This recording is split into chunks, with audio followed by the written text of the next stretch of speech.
Monsieur le Président, par lettre numéro 04642/PR du 11 décembre 2024, Monsieur le Président de la République vous a transmis le projet de loi de finances pour l'année 2025.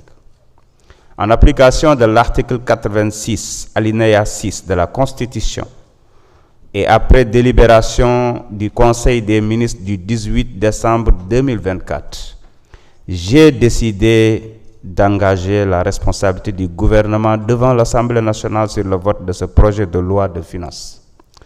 Veuillez croire, Monsieur le Président, à l'assurance de ma parfaite considération.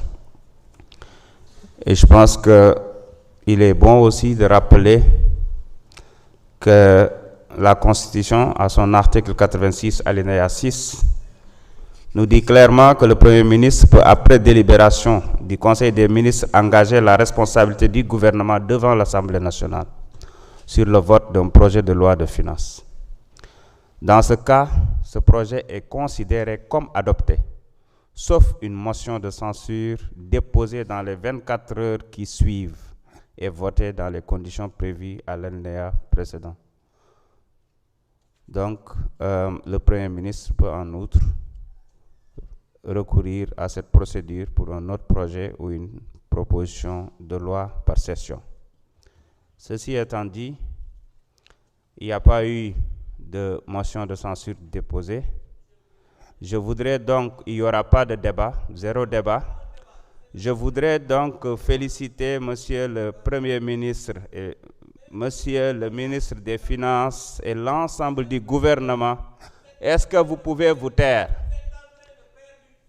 Est-ce que vous pouvez vous taire?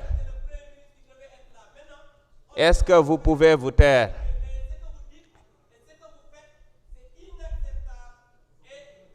Est-ce que, M.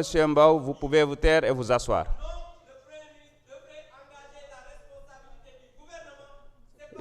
Je voudrais donc féliciter.